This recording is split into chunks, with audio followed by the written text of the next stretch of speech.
warning about what it calls nightmare bacteria. These are bacteria that are resistant to most, if not all, antibiotics. When we take antibiotics to kill infections, some bacteria survive. It used to be they'd replicate and eventually resistance would grow. But now they're way more efficient and share drug-resistant genes among themselves. So every time we take an antibiotic, we risk creating stronger, more resistant bacteria. And this is a problem because we take lots of antibiotics. Money gets made over the sale of antibiotics. Big money. Globally, the antibiotics market is valued at $40 billion. And in the US, the CDC estimates that about 30% of all prescribed antibiotics are not needed at all. My name is Peter Goetje. I'm a director of the Nordic Cochrane Center in Copenhagen and professor of research design and analysis at the University of Copenhagen. 2 years ago, I found out that our prescription drugs are the third leading cause of death after heart disease and cancer. Much of what the drug industry does fulfills the criteria for organized crime in US law. And they behave in many ways like the mafia does. They corrupt everyone they can corrupt. They have bought every type of person, even including ministers of health. In my country, for example, Denmark, we are regarded as having very little corruption. The drug industry buys the professors first, then chiefs of department, then other chief physicians and so on. They don't buy junior doctors.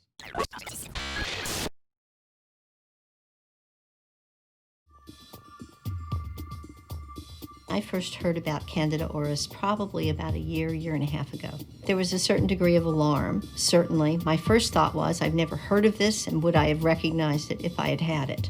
This is the first time I've seen an emergent species of yeast that is masquerading as a Candida, which is such a common pathogen, but carries such a major implication. I think that we have to understand that most of our fungal infections that the average host in a hospital setting has trouble with is a fungus that they came in with, that it lived in their body already. This organism is a little different because at least our body of information about it now suggests that it's living in the environment of a hospital, and that when that same patient comes in and has a puncture of some sort, like an incision or an intravenous line, that this organism may be picked up from their environment.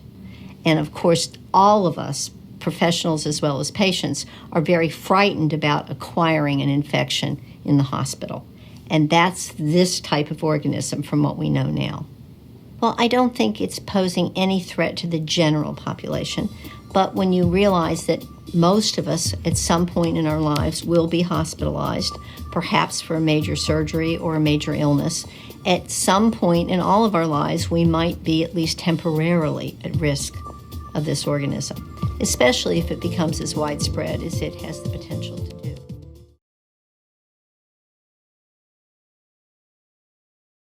Today, I'm delighted to welcome to the stage Dr. Alexander Alonio. I wonder if we can start by asking you, why should we be concerned about Candida auris infections?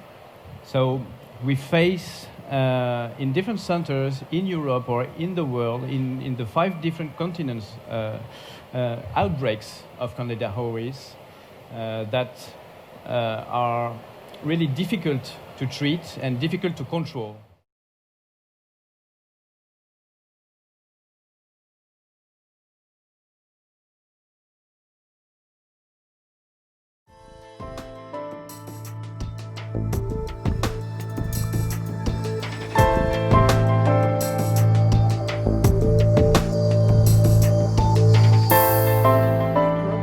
Bacteria is a huge problem.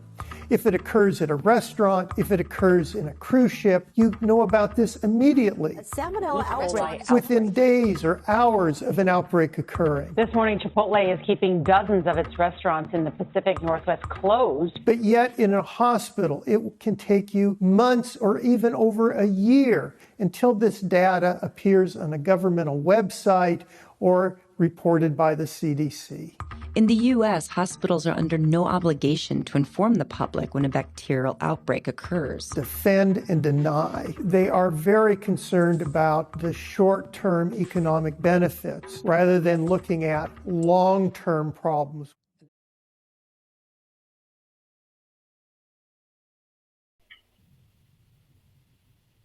I think one of the things that we are learning about this particular organism, and I think it applies to some of the other multi-drug resistant organisms, is that stays in these post-acute care facilities are a major risk factor for the acquisition and then potential development of invasive infections. You might have heard the terms VSNFs and LTACs. That stands for Ventilator Skilled Nursing Facilities. We did a case control study for Auris colonization with, of course, a lot of help from our partners in New York.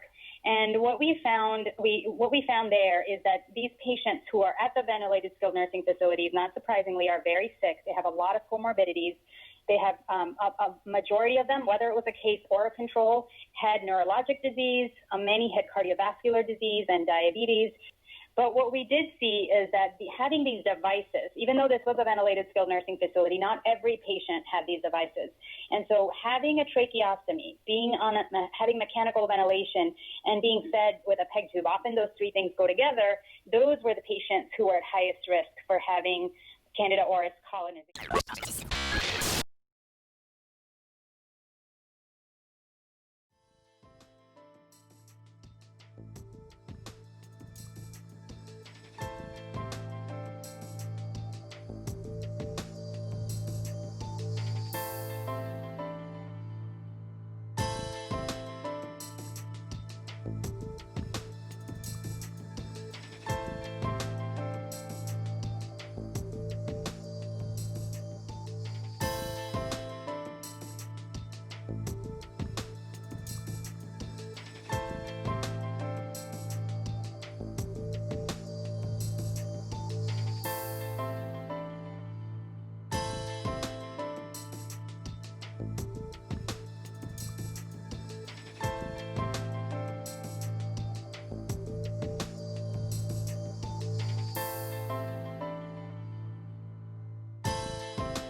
of drug-resistant infections, that it is a new germ, that it has mysteriously risen, and what they ought to know is that it is beginning to spread among hospitals around the world, and then in particular in the U.S., New York, New Jersey, and Illinois. So how cooperative are hospitals in trying to combat this? Yeah, it's a great question, Gail, because it's a core question. And one of the issues we've focused on in this series we're launching in the Times is the level of, and it's a little bit strong of a word, secrecy, denial, confidentiality. Why?